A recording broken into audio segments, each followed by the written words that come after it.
phone. Yeah, No, yeah. well, okay. 1, 2, 3. Yeah, let's start.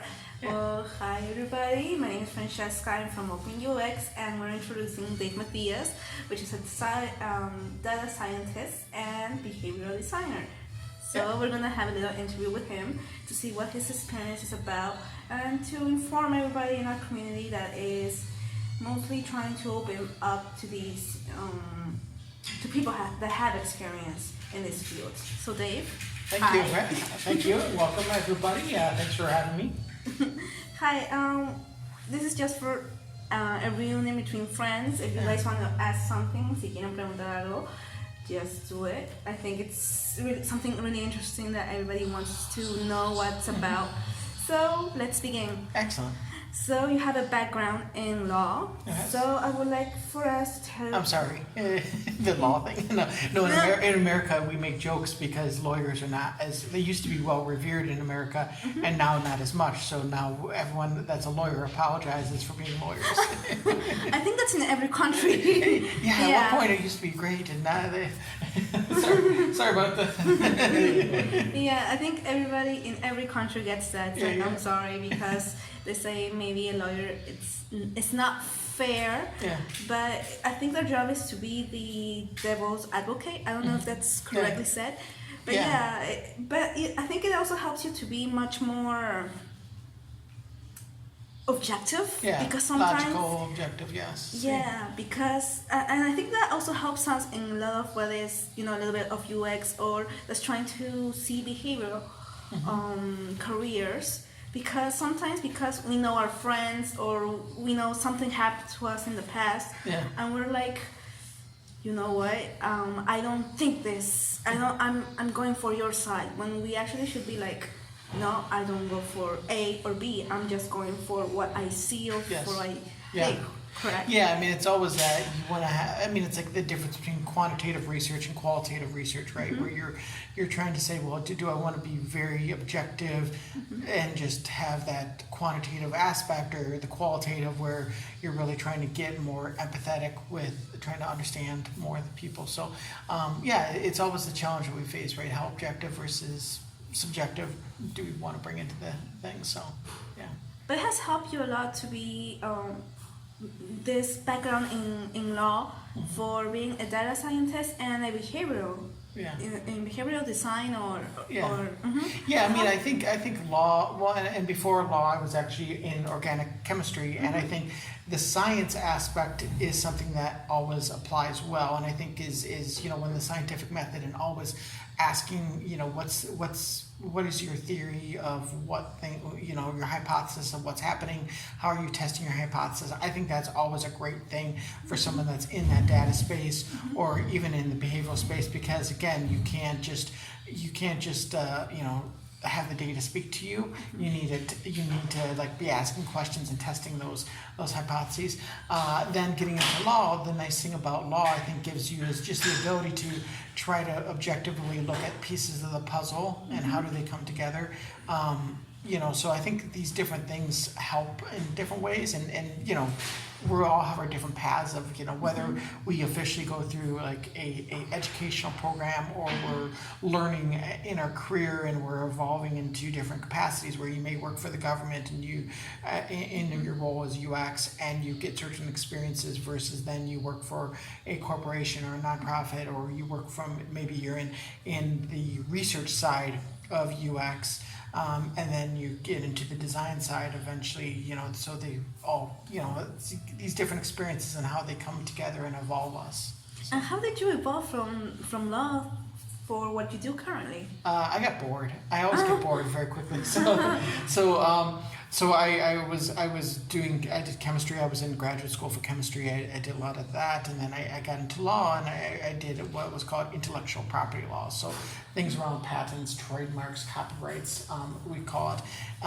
And I was doing that, and then I actually then just started doing worked at a corporation, doing stuff in contracts and you know, in a big corporation.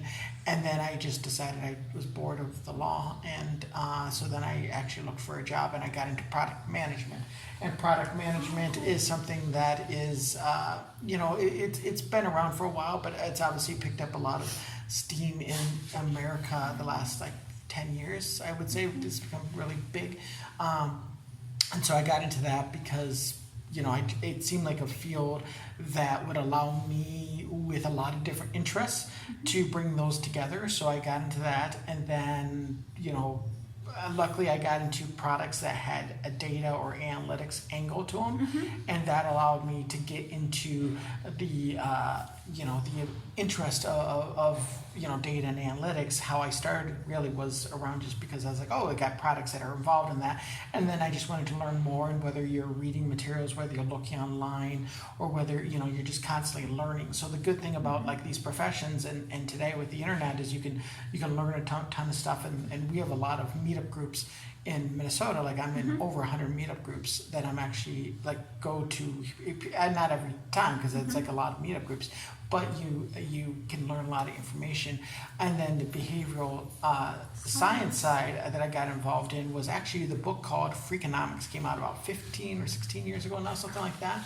So when that came out, when I read it at first, when it came out, I was very enthralled with the whole topical area. And then so over the years, you just like, it's something that just sort of speaks to you, where you're like, you know, it just relates certain concepts. And I think everyone in, whether you're in user experience or whether you're in product management or whatever field you're in, you should, data science, you should be thinking about behavioral science and how that plays. Because even if you're not a behavioral scientist, the concepts of behavioral science apply to your role. Especially like I mentor some user experience students at a boot camp in Minnesota where I'm at. And that's one of the things that, you know, I took them to the meetup group where there's behavioral science, because to get them exposed to it and say, hey, these are things that you might want to consider. And what books, you mentioned books. Yeah. What kind of books do you recommend for people that want to, you know, follow up or learn about behavioral science? Yeah, there's a ton of great ones. Now, the ones that I sort of recommend, I like the Freakonomics because that is the one that sort of got me exposed. But at the same time, there's really good books like a book called Nudge, which is out there. By Nir Eyal, I think. I think it's Richard Thaler is the one who does that one, if I'm correct. I always confuse him and the book by Cialdini, but both of those are good. And then there's also Dan Ariely's book called Predictably Irrational, which is a very good book. It's a really good title. Yeah, very good title. But there's also a ton of other good books out there. But those are some of the ones that, like, I'd say Predictably Irrational or Freakonomics are great books to start out with and to try out first. But then there's dozens. But there's also like some people that maybe are into reading as much, but they like the auditory listening. There's things called like Hidden Brain as a podcast that's free out there. There's also a Freakonomics podcast. Great. And then there's podcasts in Minnesota. There's a couple of folks that do this podcast called Behavioral Grooves, like groovy is in music. Yeah, so they do a podcast. So there's a lot of like podcasts that are starting out in the space, and then, you know, depending on where, you know, online there's a site called BHub, and I think it's bhub.org, and that's around behavioral science, and it shows a lot of different cases where behavioral science has been applied, oftentimes in nonprofits and government and just other situations. Because the thing with behavioral science, and I think it's more challenging than user experience, because behavioral science, there's so many different situations that you're applying these techniques to behavioral design. And so one thing that you think might work, that worked in some situation, oftentimes doesn't work in a very similar situation with just a different population. So that's why the science aspect is very important, because you always need to be testing and thinking about, okay, well, what's you might say, okay, the study, and look on BHub and you see some cases where it might have worked, and then you can like grab a few things and then try to apply it, but you have to first test to see if it works before spending just don't assume that things will work just because it works somewhere else. Yeah, there's always a reason. And I want to ask you, what's one day in a typical day in your job? How is it? What do you do? Yeah, so that's a great question. So my day is not typical, but and just as a little background, I have two companies. One company is geared towards data and analytics, and the other company is geared towards actually doing events and designing events and experiences, putting those on. And so kind of like an Airbnb. well, yeah, that's great. It's more in the professional space as opposed to I would love to do more of that, and I've thought about doing more of that, but they tend to be like a conference. Like we did one around customer and employee experience. We did recently a conference, and we're working on an innovation conference. And so like those types of like professional conferences where there's a networking component, and then there's speakers and just workshops, things like that. That's one of the businesses does. The other business is data analytics, and that is going to vary. That varies a lot because we'll have people that are placed as employees or as contractors, I should say, not as employees, they're contractors with a company. But we'll also go in and we'll do workshops for a company. We'll do different education. We'll sit down and do advisory services for that company. So if they want to roll out, for example, one of the things that's starting to become bigger, and I don't know if the concept you've heard, but it's called data literacy. So data literacy is how can you sort of democratize out using data throughout a company or throughout a government, and so that people make better decisions. So we'll advise companies on how to implement a data literacy program. So that's why the good thing is, and why I went the path I did, is because I get bored too easily. So so my days are always different. So like people ask like, how did you get where you got? And I was like, I don't, like, there was never a planned destination to get where I'm at today. I'm happy where I'm at today, but I think for me, a lot of the ability to get where I'm at is by saying yes a lot and just taking opportunities when they were there, and sometimes just like being willing to change and correct paths. Where it's like, I was an attorney, I liked going through law school and becoming an attorney and being an attorney. I enjoyed that process, but I also knew it was the time to make a switch, and not feeling like just because you might have done something before, don't feel bad about making a switch to something new. And that's, for me, that's worked. I know for some people that's not what's comfortable to them, but for me that was comfortable. And what's the yes that you feel like, wow, I'm proud of saying yes to this, that maybe you weren't sure at the first? Yeah. Well, I think for me, a lot of it is what is the yes about? What's the mission of what's the thing that's being asked? Is there, who's going to be, hopefully there's positive impact that you see, something's good out of that thing that you're good being asked to do. But I also think that it's just, does it like make you passionate? Do you feel interested in what is being asked? And so a lot of those yeses are, does it excite you when somebody asks you to say, hey, would you be interested in working on this project XYZ with me? And does that project make you passionate? Like, if it doesn't make you passionate, then some people always do it because they're very much like, oh, well, this will give me this skill, and this skill. So I'm going to do it, and that's great. But for me, a lot of it's more like, okay, I got to just feel some passion about what it is. And that passion may be like you're learning a skill. It just depends on who you are. But for me, it's always like, do I feel like there's a passion behind something that I'm doing? But that's again, like, each of us are different. So I know for me, that's something that I always sort of like drove my decisions by. Those things that make us different about various things, that is, I think, the most complex thing about behavior design. So how does this maybe affect your work? Does it help you on these two companies that you have?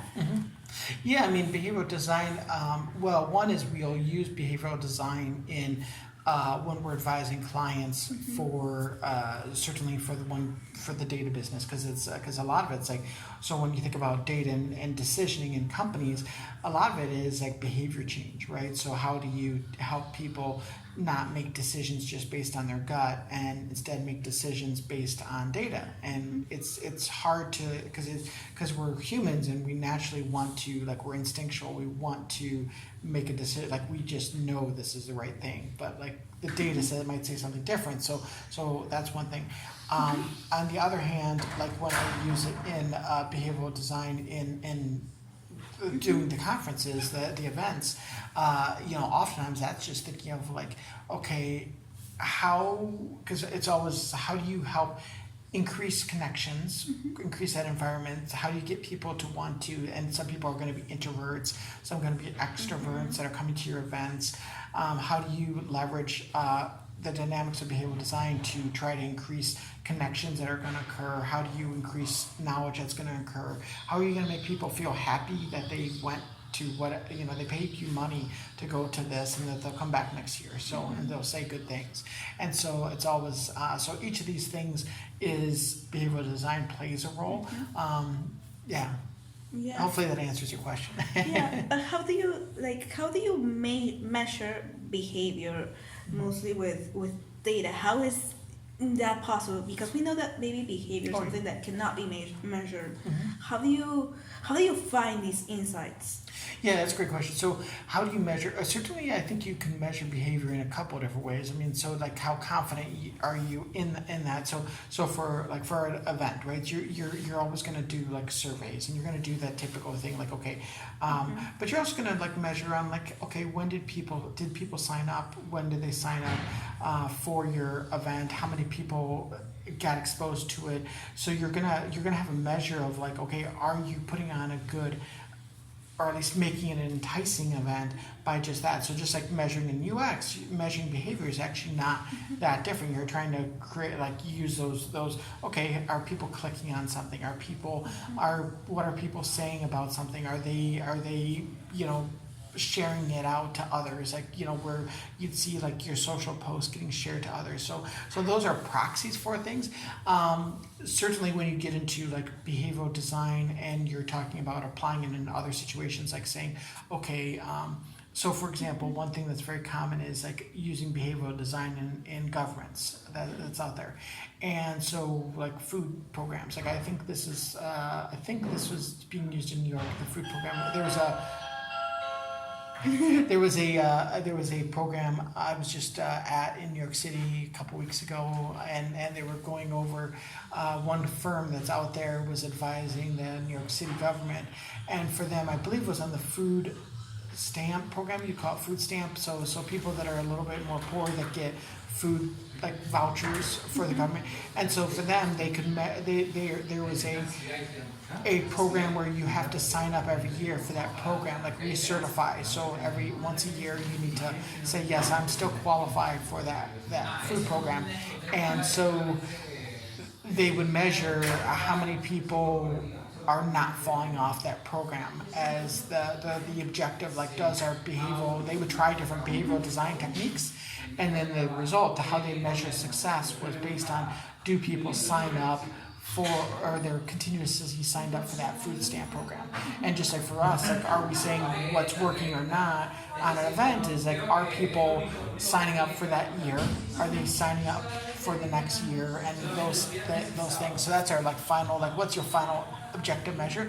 Now the question is like, okay, well, do you understand how that path is? And like just with user experience, like, okay, somebody goes on a website and they click the buy button, and then there's a cart, and then do they actually like click checkout, like that kind of thing. So you're always trying to understand, like, well, do I care about just that last measure, or do I also care about all the path in between? And sorry, it looks like you have a question. Yeah, I was just about to ask you, but Yeah. no, but if you have to finish. Keep going. Yeah, go ahead. What do you use so you can, check this this kind of who clicks the button or how many people. What do you use to measure this kind of stuff? Yeah, I mean, so the same stuff that probably, I'm guessing you guys might with the Google Analytics for just understanding from analytics on the website, that's what we use. But then again, we use, I think we're using SurveyMonkey nowadays for surveys, just as a surveying tool. But nothing magical in the tooling. Again, it's like more the just making sure that you're asking the right questions. Like on a survey, how are you what questions are you asking, trying to increase response rate to those surveys, and then you're wanting to have the qualitative data, but you also want to make sure you have the qualitative opportunities, and so in addition to having when you I don't know if you know the concept of net promoter score. Have you heard that? Yeah. Okay. NPS. So NPS, yeah, and so NPS. So you ask would you recommend this event to others, right? And you have the 0 to 10 score, and you're trying to measure your detractors, your promoters, all that. But then you're also okay, you have the text of why did you score that? Give us some more context. And so the text, that section is super valuable, and it's the quantitative, it's what's your NPS score is valuable, but it's more the verbiage outside of just the score that I think is really where the high value is. But then in addition, one of the things that we'll do is we'll have individual discussions with some people too. So in addition to just the survey data, which is great and that's important, because some people will be better at responding to a survey than they will be to you and I just sitting down. They don't want to tell you your baby is ugly, as a phrase, but when you know that there's some people that will give direct feedback, then having that sit down conversation with them to get that feedback of hey, what good, what didn't go good, let's take some notes on that and learn for next year and next event. So that's something we'll do too. So mostly you like face-to-face interaction, mostly because it's much more truthful. It's much more direct. Well, I think the face-to-face is truthful and direct for the right people. So some people are really bad at doing that, so that's why the survey is actually a good thing, because a lot of people will not be as truthful to your face, that they'll be more truthful on a survey. It depends on the person. So the survey is a good way to get an overall baseline. The just with doing in new product development, one of the things that you'll oftentimes do is you'll do these interviews of people like you're interviewing me, and you'd say, okay, I'm going to interview that person, I'm going to get some tidbits, but then I really need to do some surveying out there or to actually see a broader scale what the problem is. The surveys are good, the one-on-ones are good for a certain context, and then you need to go beyond that. So it's not either or, it's both. Okay. Yeah. I'm gonna ask you now a question that Stefano left us here. Excellent. Okay. Do you have some strategy that is usually used in your work at the moment to start in a study case? So sorry, I missed that last part. Yeah. Do you have some strategy that is usually used in your work at the moment to start in a study case? In a study case, what's that mean? What do you mean by that? In the case that you're about to go into to analyze. Yeah. So I think for me, the biggest thing is having an open mind when you're going to a new situation. Okay. That you're not coming with predisposition of anything, and really focusing on listening to your client more than anything else. And I think trying to understand, what are they bringing you in there? What's the real, and sometimes people will say one thing, but they really mean something else. So that's why you need to be understanding where their pain point is. Because when you're a customer, when you're coming into a company, why do they want, using data? Is there another problem that's out there? Because a lot of people, of course they want to have more revenue, or they want to whatever they're being measured by, but what else is happening there? Usually there's that's why I think listening and it being an open mind and not coming in with a sort of hey, maybe this is this company.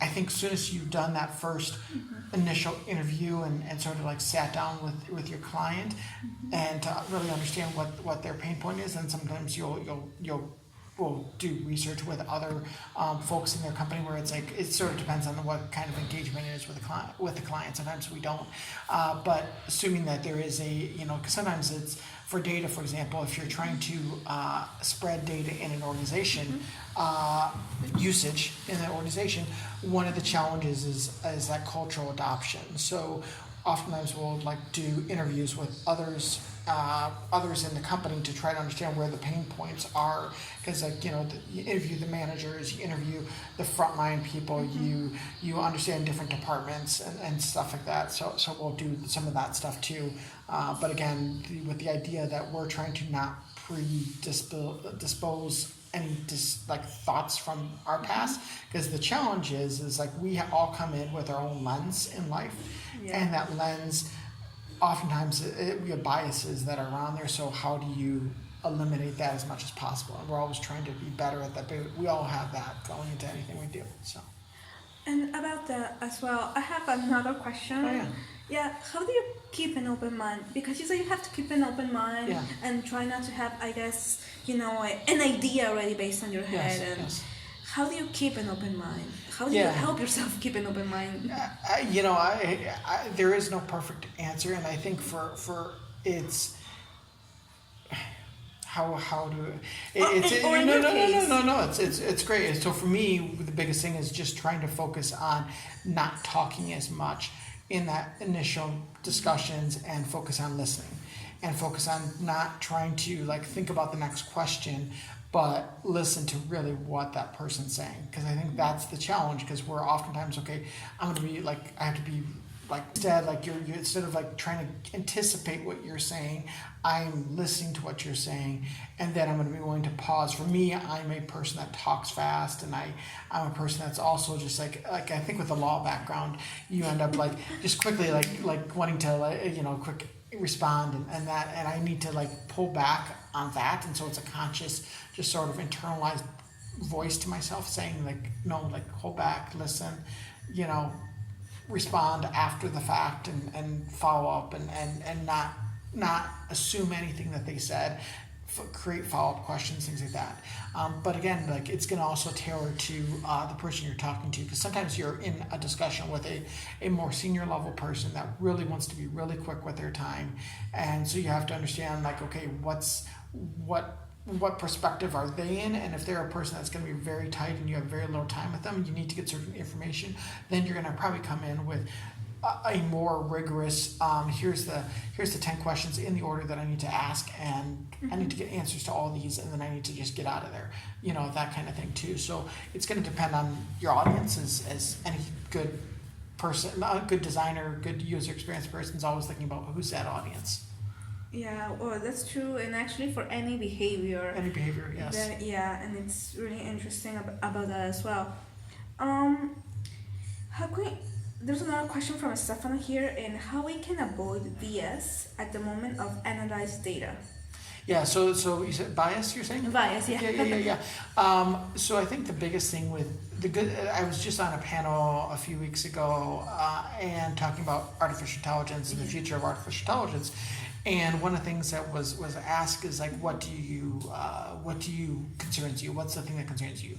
And when I was responding, it's bias used to be something that concerned me more, but now I think bias, the great thing with that is now that I think most people are aware that bias can come into data and models.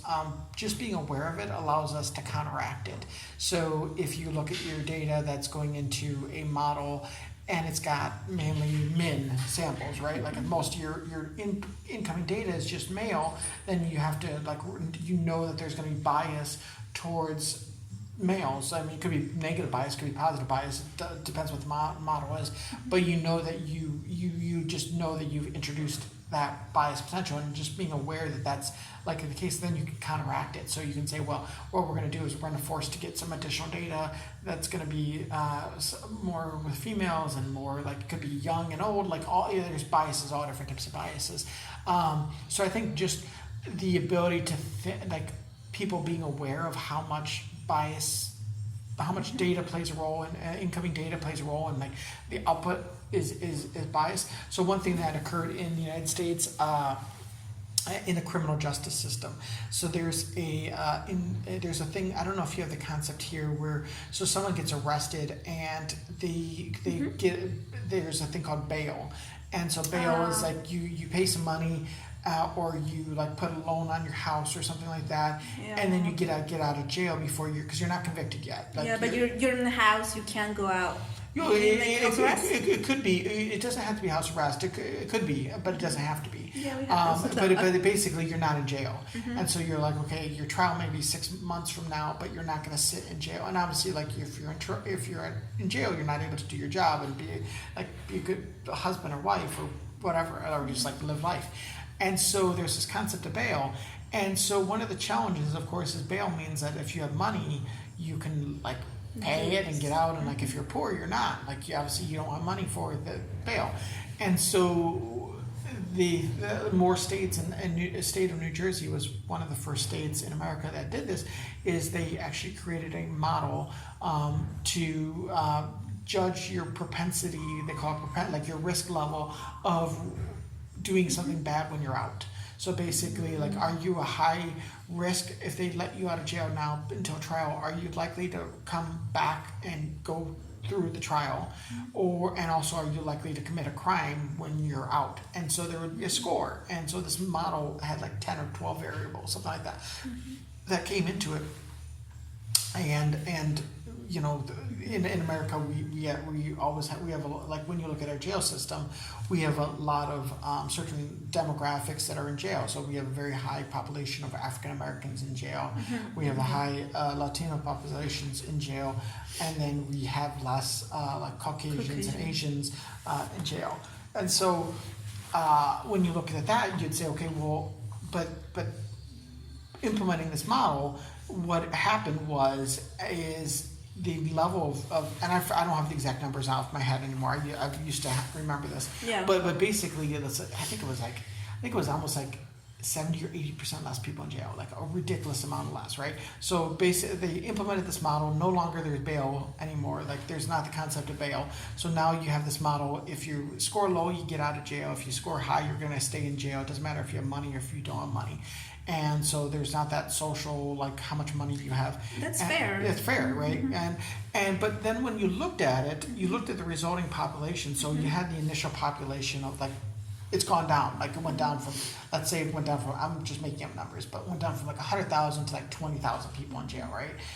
Which is a huge decline. Yeah. But when you look at the number of 20,000 people in jail, there's still a very high percentage of African American out of that percentage, and there's still a high Latino population, and there's very low white Caucasian. and Caucasian and Asian. So there's still some other bias in the system, probably, right? Like that's the thought, is like, okay, the bias wasn't necessarily in the bail system. It was like it's gone down roughly equally. So we decreased the amount of people in jail, and that's great because you know a lot of these people, they can live better lives, they're going to have less risk.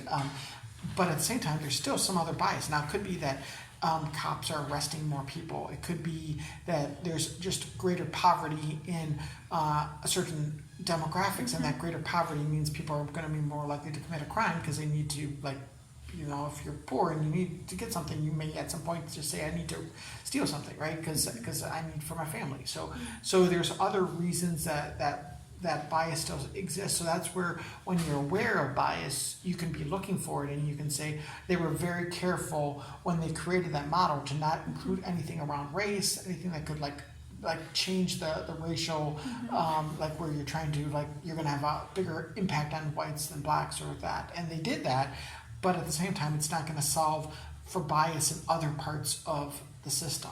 And so I think it's being aware of that bias can exist, and really thinking about that incoming data, that, because again, just like garbage data in equals garbage data out, bias data in equals bias out, right? So when you're thinking about like analytics and data is nothing special. It's basically math, right? I mean, it's math problems. I mean, it's like, okay, what's so you're just but if you have bad data in there, you're always going to have bad results out unless you can counteract for that. So is there a thing as bad data, or is bad the way we look at data? Yeah, that's a great question. So I think bad data, you might say, yes, I think there is bad data because, if the data isn't an accurate representation of the information. So data is just a representation of something in our world. I mean, it could be like the sensor, like your computer obviously has a ton of things that are going on now, tons of data that's being created. Now the question is if the sensor, like let's say it's your CPU sensor, and let's say that was misfiring and wasn't recording the information off of it like as expected, then I would call that bad data. Now it's there's a reason that it's probably misfiring, and maybe, of course I don't know if it is or not, but if it was misfiring and recording data that's different than what was expected, I would call that bad data. On the other hand, if it's just misunderstood data where it's like, okay, this was coming off like this, but I just don't understand it, that's a whole different thing. But then again, now biased data, is biased data bad data or is it not? I don't, I think biased data is not necessarily bad data, but it's biased data that the result will be bad if you don't account for it. Okay. But how exactly could be bad data? I mean, in the example that you put, Yeah. my CPU could be, be failing because of various reasons, and that's the reason that I cannot have a complete information. But how can you have, let's say, bad data in where there's no influence of how the state of the CPU or something like that? Yeah, I mean, I think, so influence in the CPU. Explain more what you're saying. Yeah, like how can you have bad data? That's something I still don't Yeah, understand. so let's think of probably a better example than CPU. I brought it down the wrong thing. But let's say like in a store, like so you have this store, and you have a sensor that is going to measure every time a person comes through that door, right? So there's just like a little line, like the infrared type of sensor that just when you cross it, it's supposed to do a click, and it's like, okay, got a new person in the store, right? Let's say it doesn't record every time. Let's say there's some kind of a short or some kind of a malfunction with that device. That means that it's recording maybe it will get 2 in a row, and then it will miss a 1, and then it will get 4, and then it'll miss 2. Like there's going to be some, so that the result is bad data because the sensor, the device that's trying to measure, it's just like I think when you sampling a population, right? So when you sample a population in user experience, are you doing good sampling? Because if you're not doing good sampling, you have data that I would argue is not good data because you have a population that's not representative. So if it's like, okay, I take a list, an alphabetical list, and I just choose the top 10 of the alphabet. Well, I've created bias in my data is biased because I've just grabbed the top of the list, and unless that list is truly randomized, that's not going to matter. But if it's like I say alphabetical, or there's some kind of a pattern to that data, and I don't sample it well, then it's bad data that is being implied. Yeah. But for me, like I think the bigger thing that we have is because we think there's so much sensor data that's out there nowadays. Because even like facial recognition and all these other things that are out there nowadays. I think of like in this room, there's even a couple cameras, like in addition to the cameras here, where it's like if that's not recording things accurately to what, or at least what was anticipated, then it's arguably bad data. So, but again, like I mean, it's and maybe it's a different term you might use, but like that's what I would call bad data. Yeah. Okay. Yeah. I understand. This is for another question. How can we extract insights from data? Yeah, I mean, that's a big question. Well, I mean, I think. So, do you have? Well, Speaking from your experience. yeah. I mean, so again, like there's so many different problems. So I think insights from data is understanding what so data doesn't speak to you, like I was saying before. It's you understand a problem. You've got a customer has a problem, and what is their problem that you're trying to use data to solve. And so for you need to be objective. Like you want, again, like we talked about, like having data that's trusted data that goes into the system, that then you extract insights. Sometimes those insights are you're gonna use data visualization, you're gonna use other techniques. Sometimes you're gonna like run different statistical models to come out with insights that come out of there. But it's gonna really depend again on like what that question, and we spend a lot of time with clients helping them frame the right question, because a lot of it's framing that question at the front end allows you to be able to get insights at the back end. So if you have a problem that's too big or a problem that's really too tiny from a scope perspective, then and something where like you may not even have data to help you answer that kind of question. So it's really important, that front end scoping question. But then, doing the insights part, that part sort of, as long as you have the question and you have data, and then you just run, it's, getting insights from it, it's going to vary just so many ways, depending on what kind of problem you have. But again, it's like focused on that front end of the problem, and then you're going to always hopefully end back with good insights. And what do you mean when there's a problem maybe that's so little that maybe you can extract data from it? What do you mean by that? Yeah, so sometimes you'll have problems that are, so somebody really has a problem that's let's say in the insurance space, that let's say it's around underwriting. Concept of underwriting insurance, so you're trying to price risk at the right level for that type of for that piece of insurance. So somebody has a home and they're trying to price that insurance at the right rate for the risk level, so that the insurance company gets profit but not too much profit. I don't know if you have the same thing here in Peru. Is there insurance companies, like property insurance companies here? Do you buy insurance? Insurance companies. Hay programa de seguro, Pedro, aquí en Perú. Yeah, okay. There is. Okay, so you want to price that insurance right, and so let's say you're going to look at there's been an increase in how many claims have been occurring, and you're not certain why that is, and so you're just like, okay, well, and of course you could like scope it too small, and you could say, okay, well, I'm just gonna like look at like one type of claim and look at that. Now, of course, it's just a generic example, but you can look at things too small, where you can like dive in too small, but you can also look at things too broadly, where you could say, well, I'm just going to look at like all types of claims, and not thinking where. Okay. So and you can't get nowhere because or it's way too much information, or there's just way too little information. Okay. Yeah, and so framing the right problem at the beginning that allows you to get back to an answer. So if your problem is that big, then how do you break that problem up into different pieces, just like developing and like code, like breaking into different sprints. You think of like problems breaking into different smaller problems, so like not having your problem too big in it with data. So if that makes sense. I just have a question about that as well. Was there a moment that an insight has changed the business of a company? One of your in any of the company that you served in? That insights has what?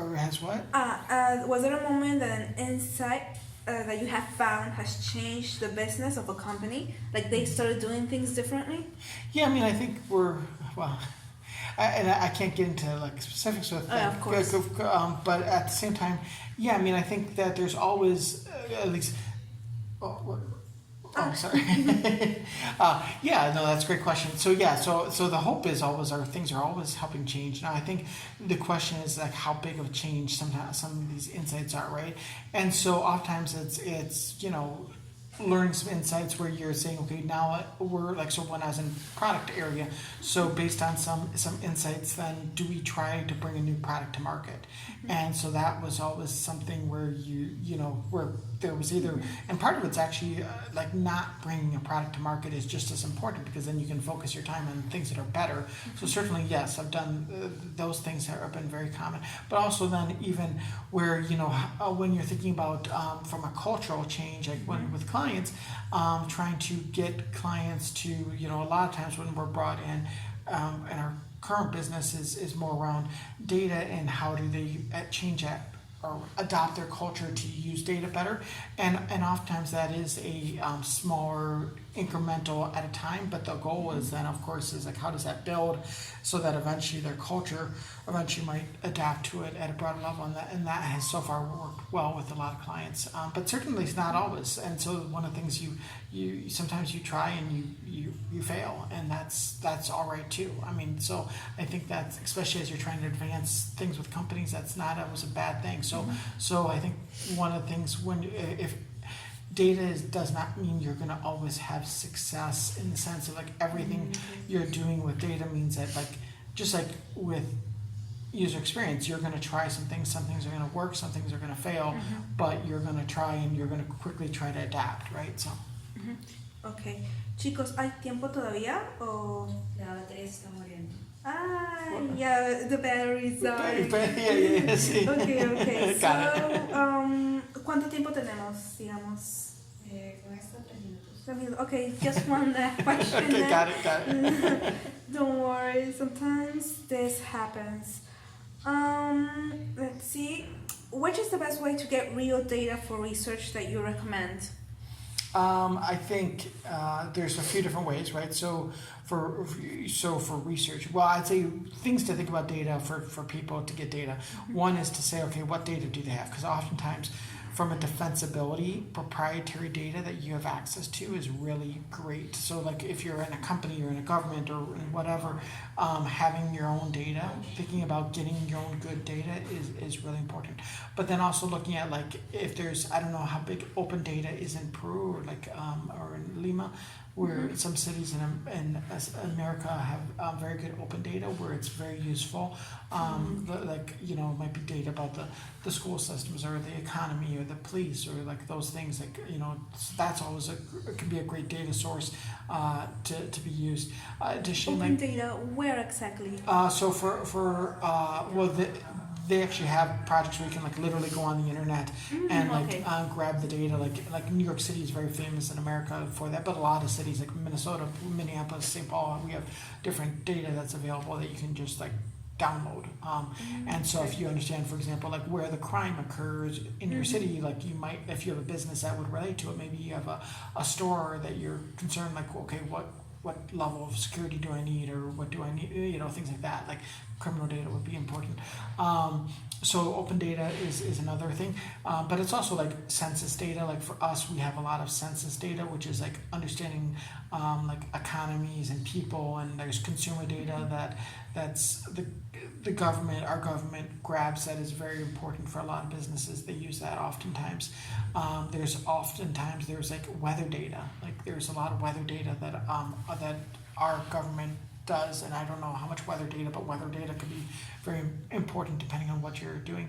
But then also data from like other sources or data from partners. So is there a partner that you can that you're maybe it's a customer of yours, maybe it's somebody that type of is certainly another source of data.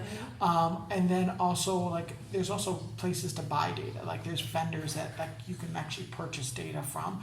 That's another source too for companies. Yeah. So that's something over the years I've bought a lot of data from different companies, so that's again another source of so when you think about those 4 areas, then if you're just like pure like curious and like want to do a problem around data, then I would say like go to Kaggle, which is like Kaggle, I think, or and they have like data problems, like they have like, so that'd be one place, but it sort of depends what kind of situation, what you're looking data for.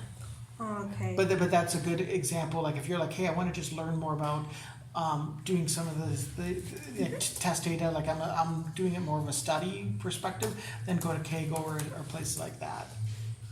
Oh, great. Creo que eso sería todo, chicos. ¿Sí? Que envío un saludo para toda la comunidad de OpenUX. Yeah, can you please say a big hi to the community of Hello, UX? everyone. Open UX. Great to be here with you. So thank you for having me. And so hopefully it's great that you have a meetup group. So for us, meetup groups, I find them energizing. So it's great that you guys have created this. It sounds like it's fairly new for you guys. So if I was going to ask you a question back, where do you see your group going? You're a few months in with OpenUX, right? Yeah. Relatively new. It's actually the name Open UX is because we want this to be an open community. It's right now it's only based with mostly designers, some front ends, and maybe even back ends. But we wanted to grow not only for the tech community, but for a lot of people that are in different careers. Mhm. You know, you have been in law first, and now you're looking at data and behavioral science, and you know it's so different, but at the same time it is not. And we want that to expand and not be like, wow, Open UX is just a new field for some people. Yeah. I mean, it's for everyone, and mostly design is not, you know, graphic. It's not something only visual, but it goes beyond, and we just want to see this community grow and help each other in something that could be relatively new, but I think that every company needs to see beyond so we can solve a problem. Yeah, no, that's great. That's a great mission, and certainly you're only a few months in. It sounds like things are going very well in that community. How do you get others to know about this community and get energized? What's your path to get new people in? Currently, we are right now online. We started on meetups, and we actually during the meetups we do various activities, so we can engage people. But not just doing activities, you know, just because of the fun of it, but because we want to leave a certain learning behind.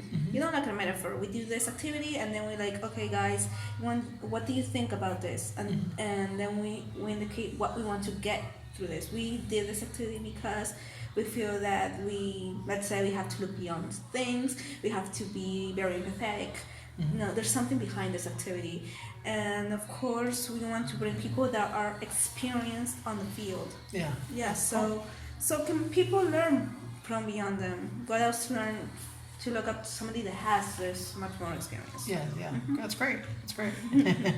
Yeah, and we just want to thank you so much for your time. Yeah, well, it's actually. great to be talking with you and just meeting you. It's always, I think the benefit of, you know, when I come to countries, like I like to just meet people that are there and doing, like people that, like if I lived here, that's the group that I'd be hanging out with when I'm down here, so.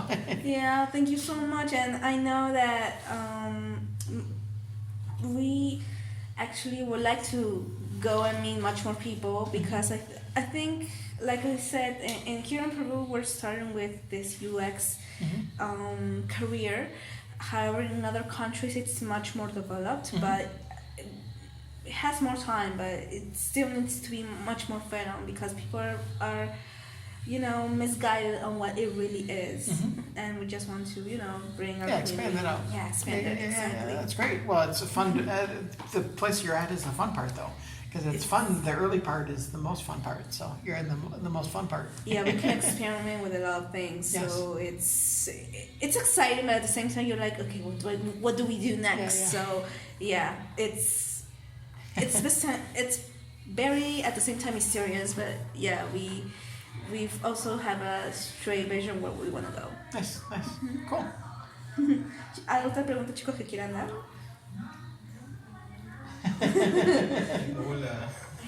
So what do you do then?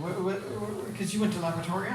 Yes. And are you a designer or are you a UX designer. Okay. Is there much on the UX research here? Or designers are doing the research, or like is research a concept with UX here?